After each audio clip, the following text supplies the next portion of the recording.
સુરતમાં એક બાજુ ચૂંટણીનો માહોલ ગરમાયો છે ત્યારે બીજી બાજુ આશીર્વાદ વિલા સોસાયટી બહાર ચૂંટણીમાં મતદાન બહિષ્કારના બેનરો લાગતા વિવાદ સામે આવ્યો છે। એક બાજુ ચૂંટણીના ઢોલ પીટાઈ ચૂક્યા છે ત્યારે બીજી બાજુ લોકોનો રોષ પણ સામે આવી રહ્યો છે। સુરતના ભરથાણા સ્થિત આશીર્વાદ વિલા સોસાયટી બહાર બેનરો લાગ્યા છે।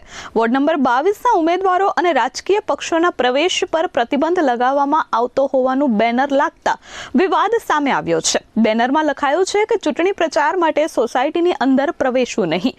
20 વર્ષથી એકતરફી અને ખોબે ખોબે મત આપ્યા પરંતુ બદલાવમાં કંઈ જ આવ્યું નથી। ટાઉન પ્લાનિંગના નામ પર વર્ષોથી માત્ર અને માત્ર અસુવિધાઓ મળી છે। જીવાદોરી સમાન મુખ્ય રોડ અને ગાર્ડન રિઝર્વેશનથી છીનવીને બીજાને એલોટ કરી દેવાયા છે। મહાનગરપાલિકા તરફથી પ્રાથમિક સુવિધાઓ આપવામાં 20 વર્ષથી આનાકાની અને હેરાનગતિ કરવામાં આવતી હોવાના આક્ષેપો થયા છે। 2500 રહીશો આગામી ચૂંટણીમાં મતદાનનો સંપૂર્ણ બહિષ્કાર કરીએ છીએ તેવું બેનરમાં ઉલ્લેખ કરાયો છે। નો વોટ નો એન્ટ્રીના બેનરો લાગતા 5 દિવસ દરમિયાન પ્રજાના કામો નહીં થાય તો લોકો વોટ નહીં આપે તેવી ચીમકી ઉચ્ચારી છે। Bureau report S24 news Surat.